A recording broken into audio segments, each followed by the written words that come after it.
First time, I think this is a great initiative for Somali people to indulge in the technology. AI Kenya is, I put myself in the shoes of a university student. I just started AI Kenya after completing university, and at that time, one of the major challenges was access to and how AI can come into place. So we have communities like Women in Machine Learning Nairobi, which you can reach out to and form another branch for Women in Machine Learning Mogadishu or Somalia. Because of, as you know, AI is speeding very fast, and the panel who was very first asked mentioned that almost 40+% of the jobs will be taken by AI. Thank you very much. So as you've mentioned, right now Kenya is developing a national AI strategy to guide the national growth of AI in the country. And since we've been working in AI for the past 7 years, we are tapped into as key stakeholders to shape the strategies that are being put in the document. And it's actually, the reason I'm going back is we have the validation workshop of the national AI strategy tomorrow morning. So that's why I have to go back today. So the mere fact that we've been working in the ecosystems, we've picked insights from the ecosystems from collaborating with different organizations and running different programs that are meant to grow AI in the country. So AI is a hot topic, and right now everyone is trying to maximize on it. So sometimes you get people who have not actually worked in the field trying to build solutions for the field or trying to set up regulations for the field. So the role of the community for us is to speak very strongly and vocally and to say that this is the right thing and this is the right direction we should go.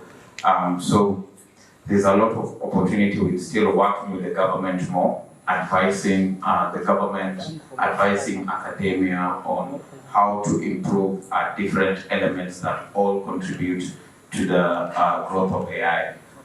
In terms of challenges, I would say you still see a lot of funding support from multinationals as opposed to support from organizations in the country. So that is something we are constantly trying to change by advising local organizations that the solutions we are trying to create, the ecosystem that we are trying to create, that the ones who benefit directly at the end of the day. So you have to invest resources in supporting the organizations that are trying to build these resources. Because at the end of the day, the international organizations, they'll support the different programs you do, but at the end of the day, everyone has their own interest, whether it's on a short-term or long-term basis. So we still have a long way to go to encourage local organizations to contribute in any small way they can into supporting the AI work we do. Thanks for your answer, and we hope success for your workshop. Let me ask next question to Mrs. Ruth. As a ZINDI ambassador, how do you see data science competitions helping to identify and manage AI priorities in East Africa? Okay, thanks, Amed. I'd like to see how many people know about ZINDI in the room. How many are members of ZINDI? Okay, they're doing some good work. For those who are not members of ZINDI, I want you guys to go to zindi.africa within a minute and just create a profile, okay? So how do competitions assist in data science? So a lot of people will say, after I've done my data science, I want an internship, true or false? But then a lot of companies maybe don't have internships or you're not even getting paid. So what ZINDI has done is, instead of saying, come, we give you jobs, we give you competitions. So let's say right now you go on the platform and do a competition on crop disease detection. So you're in Somalia, the hackathon is in Ghana. The prize money is around $10,000 US. Imagine if you really put in the skills that you learned from class in your data science courses and hack, you either get the money or what do you get? You get the experience. So in the next hackathon, you're gonna rank higher and higher till you're winning the competitions. True or false? True, right? And there's, I think you told me you have a couple of competitions already on the platform, and you'd show me. So that's the other thing. ZINDI helps you build a portfolio. So if you're ever applying for a job or anything, or any opportunity, your master's, your PhD, and someone asks you, let me see what you've done. All you have to give them is your ZINDI profile. Hey, I've done this financial inclusion hackathon, I've done this crop disease, and they're all in different sectors. So you can work in agriculture, you can do a hackathon in finance, you can do a hackathon in climate, and all these kind of gives you different skills, because if you understand how algorithms work, let's say yes, you're working with classification algorithms, but the techniques you need to get high on the leaderboard are different. So you get to learn all these. I mean, I started very small, like I didn't know anything in tech, and I said, okay, I want to be a programmer, but the easiest way, software engineering seems really hard, so I said, okay, let's do data science. Then after data science, I said, Dad, where will I get a job? You don't know, my dad doesn't know anyone in tech, so I said, okay, I'll start doing the hackathons. So slowly by slowly, you do competitions, like Abdalah had said on Kaggle. Kaggle is also the bigger version of ZINDI, just that ZINDI concentrates on African data sets and problems. So slowly by slowly, you get to meet the winners. If someone has one idea, then hi, I saw you won this competition, tell me what you did different. I take that knowledge, you apply it in the next. So I think that's the role for data scientists and competitions, not only on ZINDI. I know there are more platforms coming up. So if you find a competition somewhere and you can plug into, please join. You either win or you learn. So that's the policy. Thank you very much. By the way, as you can see, many people are aware of ZINDI, which means that I have done a great job. So you can get to the membership. Okay, thank you. The next question is to Mr. Abdalah Botan, the CEO of Garand Tech Hub. Mr. Abdalah, how does Garand Tech Hub initiative or similar other companies can contribute to the Somali's participants in East Africa's AI-driven digital integration? Thank you to AI Summit Summit for this amazing event for the first time. I think this is a great initiative for Somali people to indulge in the technology, especially in the AI sector as an expert in 15 years of technology. I think this platform will be a pioneer in hosting a lot of initiatives in AI.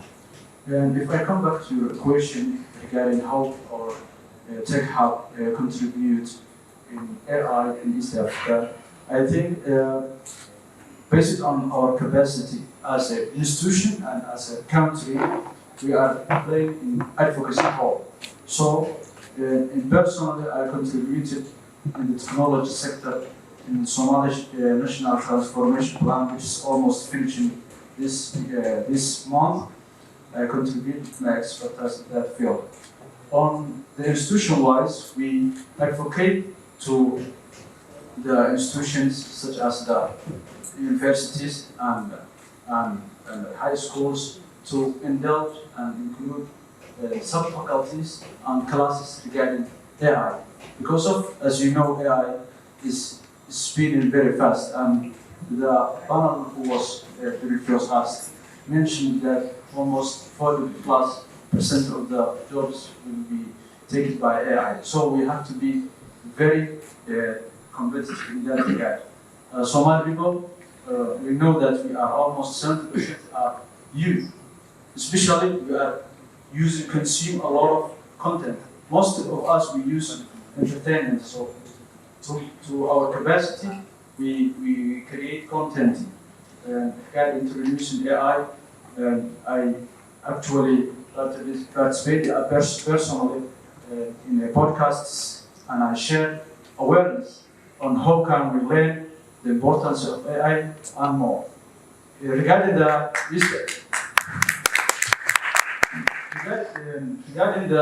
East Africa community, we joined recently.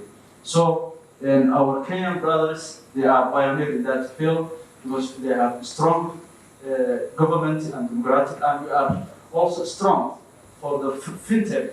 Kenya started finance technology in 2007, and we started in 2008. I worked almost 11 years in the telecommunication sector, and I can say we can do it too. And we can do AI too. And also, I take advantage of this this event to make connection with my friend Alfred, and we exchange a LinkedIn, and we will also try to exchange expertise and knowledge, and we will work on that. Thank you. Thank you very much. Thank you very much for your contribution. The next question, and the third question, will be going to Alfred, which means that we are saying to him bye-bye. The second question is about AI policy and cooperation.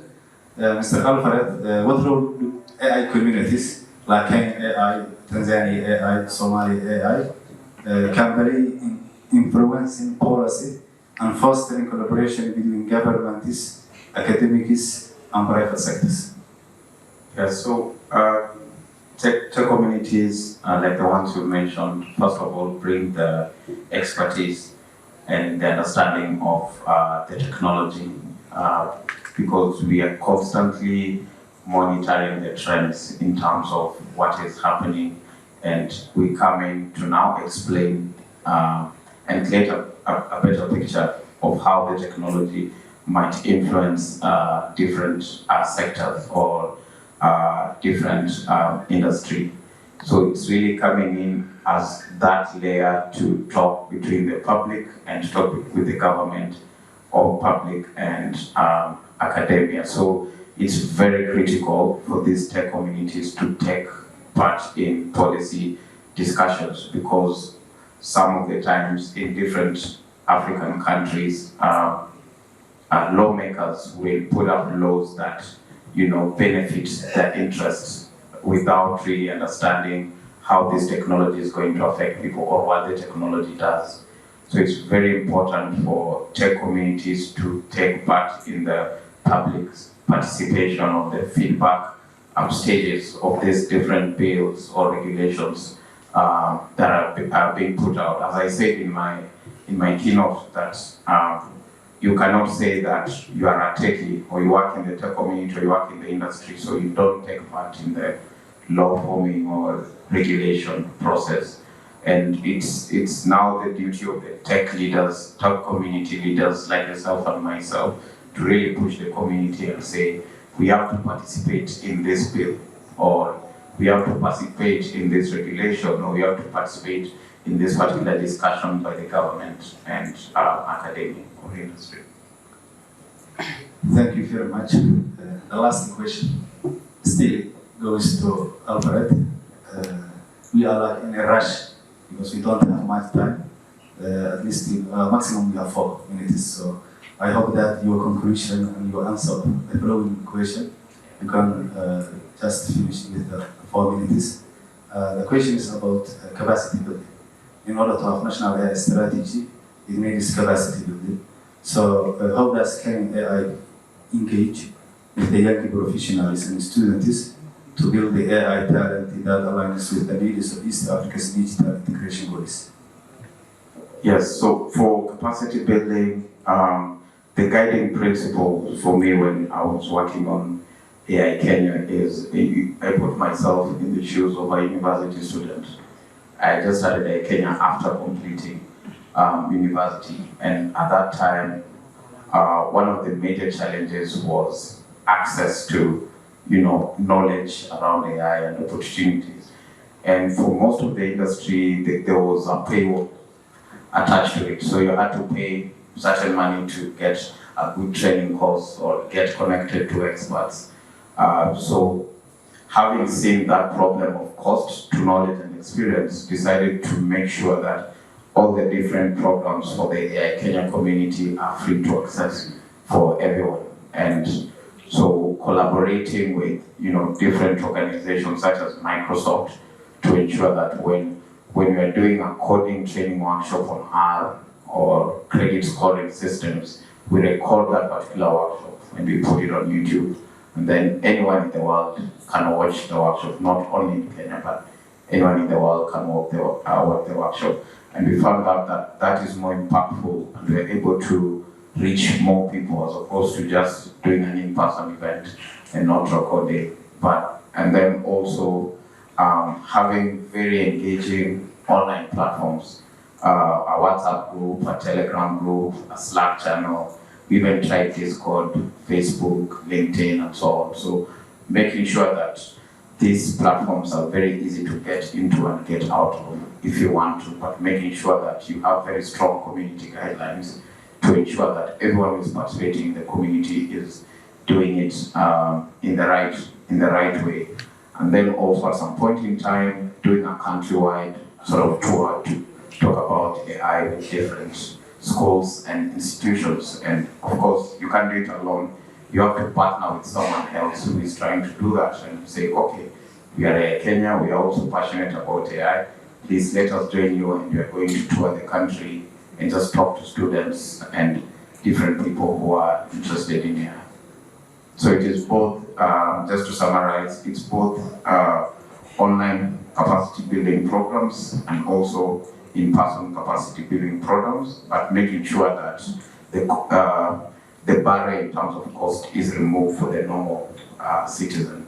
And then also really understanding what area you are catering to. So at some point you are not providing a fully certified AI course, you're just providing a specific skill set in the AI value chain, and anyone can access it. So it's also important to know at a particular stage whether you have the resources to do a fully fledged certified course or not. Yeah. Thank you very much. Before you hand it over the mic, I would like also to have your conclusion remarks, including that maybe the participants can ask themselves how Amed and Alfred met. Yes. What kind of collaboration did they meet before today or before yesterday? And your conclusion remarks. So the participants also can understand the importance of collaborating and so on. Thank you. Yeah, so we have been participating in the AI community and the AI space in Africa for a long time. And I attended the deep learning in Durban. I think that's where we met with Amed, or that's where we get connected. And also one of my community members referred me to him and told me, okay, Amed is in Somalia and he is building the AI community in Somalia and he would like to collaborate. So I would say that as Africans, we really need to embrace collaboration. At the end of the day, we are all from one region. We share many common problems. So it is very easier if we collaborate and partner to solve these problems together, as opposed to working individually. To the participants, I'd say it's congratulations to yourself. You've made time today to really come and try and participate in the conversation and try to look at how you can participate in the AI economy. But I really encourage you to be very, very intentional. Don't expect to be handheld all the time. You also need to come out and put in the time and the effort to make sure that at the end of the day, you are growing in a certain area in AI. It might be technical, it might be research, it might be ethics, or any other topic around AI. AI right now is a very big topic, so it has a very big value chain, and you can tap into a very specific area of the value chain and find that you are thriving. So, and don't build in isolation, collaborate and embrace doing hard things. It's running an AI community, it's not an easy job, or trying to build a national AI ecosystem is not an easy job. So you really have to be resilient, you really have to be consistent, and I look forward to coming next year and staying longer and doing more workshops and doing more collaborations. Thank you. Thank you very much, Alfred. Thank you for your time. Me and Alfred, we first met yesterday, I think, right? It was yesterday, and even we didn't get time to talk. Really, we didn't get time because last night I was busy, yesterday I was busy, this morning I was busy. So even we didn't have time, like even 30 minutes to talk. So really, thank you very much. We really appreciate it. Mr. Muriithi will escort you out so you won't miss your flight. Thank you very much. Thank you. Okay, we'll continue our panel. Now we are two. So the questions will be one to two. Your second question is Ruth. It's about inclusivity in AI. We always have a fight between male and female. And even if we are in AI, there is a debate about the inclusivity of women and underrepresented groups in the AI field. So, how can platforms like ZINDI ensure that underrepresented groups, including women and rural communities, are more actively engaged in the AI development and problem solving? It's interesting because most people always complain opportunities are in the capital center. So I want to know, even you guys, how many tech communities exist outside Mogadishu? I feel like Mogadishu is the capital, and then there are other small, regions. So that has always been my debate at the same time because I come from a village, a very dark village in Kenya. So by the time I knew about AI Kenya and Alfred and I went to the same school, so he was an year ahead of me. But you see, I was also doing engineering, the same course he was doing. But by the time I got to be woke, it was a bit too late in my calendar. So it's the same thing with women and the persons who are differently abled, like we tend to catch up a bit later than the men, which I don't blame the men because you people will sleep and hack the whole night when we are busy, probably gossiping or something. I don't know. But what ZINDI is doing to fill this gap actively is we have competitions only exclusive to these groups at the same time. And we aim to support, that's why I asked if there's a women in machine learning, because that goes hand in hand with, there's some programs for sure that women will better understand the data and the domain and how AI can come into place. So we have communities like Women in Machine Learning Nairobi, which you can reach out to and form another branch for Women in Machine Learning Mogadishu or Somalia. Then there's the Women Tech Makers by Google, very, very important community to have in the ecosystem because they meet globally. So for my women in the area, please come up with these initiatives. I'm sure Amed will be willing to support. Start now that there's ZINDI Somalia, say there's a Women in Machine Learning Mogadishu wants to collaborate with ZINDI. And they give you the funds, they give you the sponsorship to run your events and to bring more women into the ecosystem. So next time we're coming for AI Somalia, it will be 50-50. So women can, or maybe more. Because I promise if you reach out to me on LinkedIn and you tell me you want to do anything, I will look for every last resource I can support you guys. So please come forward.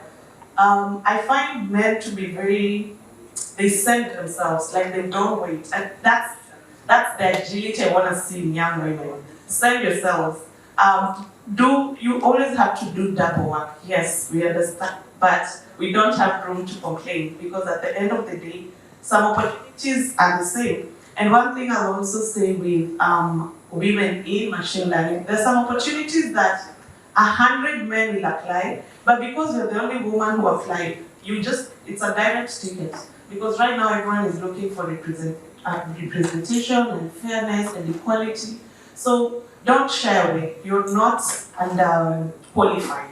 You're actually, women, we tend to hold ourselves to some level of perfection. You're overqualified. So apply for these things. If you hear this, say yes, I will go. You will learn on the job. Send yourself. There's a there's a YouTube tutorial. You will learn. Say yes, I will participate. Go. If there's a hackathon, men do this. So I want, women to also learn to do exactly the same and more. So, and ZINDI is there, and there's some competitions you reach out, and also the learning platform. If you see some are closed, just reach out to anyone on the community. Now that Amed is here, just let him know and he will escalate it to the team. So yeah. Okay, thank you very much, Mr. Abdalah. This question is going. What are the main challenges that Garand have and the other similar ones face in fostering AI innovation, and how do you think that those companies can overcome these challenges? Thank you. I think the biggest challenge is the environment that you are working on when you are in tech. And as a Somali tech pioneer, I think the most important thing in technology is to get understanding the importance of technology in the era that we are living. If you go in the private sector, if you go in the government, be surprised to me to see some big teams, they still use book and pen to do their business transactions, which is very backward. Also in the government institutions, also in that regard, it's also very backward.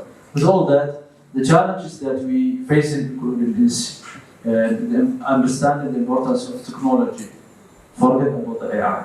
So now, as I mentioned previously, the biggest challenge is to understand the importance of this sector. It's very promising that we hear the government representatives in the previous panel discussion. They are starting up data center for the government, which is a good news. I think that's the environment that we are living. For us, as a Garand Technology Hub, we play a significant role in the advocacy side. We go to the universities, we give students the importance of technology, the importance of AI. We encourage the last class of the universities to build projects that are about to become a business institutions. Like when they are graduation, we motivate them to build applications and systems that can be standing alone businesses. Then we go to the banks and the investment and the tech-related institutions like telecommunication. We tell them these guys, they are developing solutions for the society. So please, you can adopt some of their ideas, you can invest them, you can motivate them or give them some incentives so they can produce. Also, we teach them how to write proposals to the internationals, how they can get investments or grants to make their ideas succeed. So the challenges are many, but our goal is not to come to the challenges. Our goal is to come up with solutions and innovative ideas and environment that can understand how the youth can change their ideas to solutions. Sometimes in my social media, such as LinkedIn, Facebook, and Twitter, or X, they connect with me because they saw me on different panel discussions or podcasts. They ask me questions on how they can put their ideas to practical. So I ask them to connect to us through the hub. We host them. Mainly Garand Technology Hub works outside Mogadishu. As sister said, we work in a Bosaso city called in northeast Somalia. So we are planning to hold the second biggest tech summit in first of this year, like February or March, because we want to continue advocating for our level. Now, currently our status is advocating. In country level, I'm close to projects that is going on related on technology. There is a project called Somali Investment Readiness Project. The IFC of All Bank Group is focusing to invest in the private sector or tech-related institutions, two sectors, in ICT and in also energy. So even in the country level, the projects are, as you see, the project name is Somalia Investment Readiness, which means everything is new. Also, the minister who was talking in here, he told us he was about to launch the data center in the next year, June. So we are starting from scratch and we are with our society. With all that, we are trying to inform them through the advocacy to be ready to take the technology to its heart And one of the reasons that motivated me to apply this summit to be among the panel discussions or the presenters in this discussion is to continue the awareness regarding the technology, especially AI. Thank you. Thank you very much. I have a lot of questions left, but also we have a very important keynote speakers, and it starts somehow very late. So I will give the follow 2 questions, and the 2 questions should be from the ladies, in respect to the Ruth. Okay, do you have any questions? 1, 2 questions from the ladies. horta waxbarashada in loo base gareeyo halka aan marayna ma artificial intelligence-ga jiro in loo base gareeyo horta taasan maxaa lahaa dhiirigelin bixina su-aasha kale oo qabaa waxay tahay in dhalinyarada maanta jirto ama dadka isticmaala AI-ga aynasan ahayn dadka wax bartay haddaan si kale u dhigo dadka userska ama waxaa la dhahaa dadka waxbarashada ama waxyaalahaas ku jiro percentage inta isticmaalaan way yar tahay marka bulshadeena kaleed oonan halka jirin iyo sidee ayada looga hortagi karaa loogu sheegi karaa loo dhihi karaa aaladan wax weynay taraysaa ama policy nooceeya ayaan ku gaarsiin karnaa inaan u sheegno oo dhahno AI-ga faa'iidadan uu leeyahay ama khasaaradan uu leeyahay. Let's say someone who's from technology background, how can they be an AI engineer? Where do they have to start with? And let's say someone who has a coding background, how do they become an AI engineer? Or is there any roadmap that you can give us? Or let's say today I want to be an engineer, so where do I actually have to begin with? Is there a specific roadmap that I have to follow, or there is other process? Please share that. So one thing I would say that, especially if you're in a non-tech background, let me tell you, you have the power over the tech people. Because this is where the world is headed, right? Now we have too many software engineers, even in Kenya, there are too many. But the real people are the ones from non-tech, because you guys understand your domain. You understand what happens in health. You understand what happens in agriculture. You have the problems. What tech people can do is take your problems and make it better. But no matter what I build, I can't build a medical solution because I don't have the medical domain expertise. True or false, right? So for those of you in non-tech, trust me, this is the right time. Start learning. You don't even need to understand how to write all the code. Just understand how do I need tech to work. Then approach a tech person and you guys collab. Because that's how startups are formed right now. Even in your hub, you mentioned that. Let's say 2 people are coming to pitch a business idea. You look at, okay, who's doing tech? Tech is tech. But who's the business person, the business lead? Who understands this market? Who understands? So I find non-technical people to be very powerful, more than tech. Because tech, right now I can tell ChatGPT to build me a whole website. The other day I was doing a hackathon, and basically ChatGPT did the whole hackathon for me.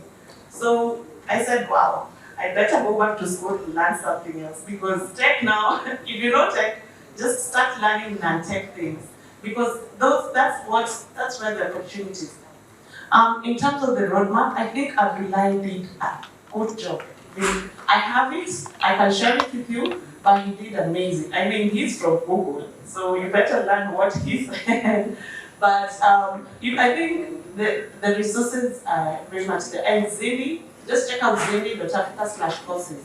So there's courses for beginners in data analysis, in data science, and in data engineering. So depending on which path you want to take, just go on the platform and start. And they're very, very simple and fun to learn. And yeah, build your portfolio on GitHub too, or also, and share. I love the podcast angle. I'm signing up for the podcast because I'm sure you share the show. You know, I think one other thing I'll add, I know it was not a question, but guys, there's nothing new. Anyone coming from Kenya or where will tell you that the leaders here have not said.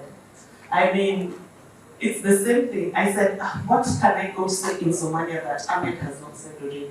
It's the same thing, just a different face or a different, but it's the same in Kenya. Like there are people, okay, I look at Alfred. I love Alfred's journey. What did Alfred do to get there? He contributed, he volunteered, he did stuff, and I follow the same path. So you have local heroes here, and that's what I like about you guys. There's so many young people here you can admire. The mentors are here. You don't need mentors from I don't know where. The mentors are right here. So either the mentors are not willing to mentor, or the mentees are not asking the mentors to be mentored. So there's a disconnect. I need you guys to be that platform that will bring you together, Amed. So because I want to be mentored now by you guys. I will look this way because wow, I'm taking home so much learning and so much inspiration. So thank you so much to everyone.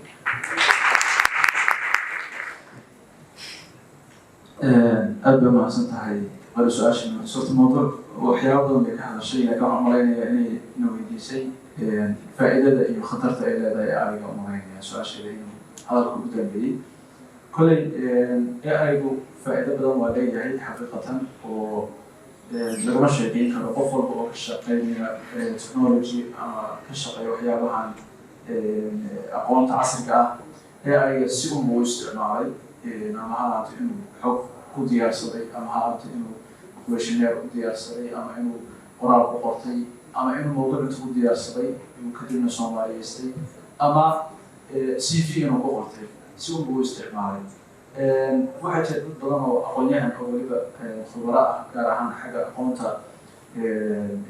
luqadaha oo qaba sida ninka la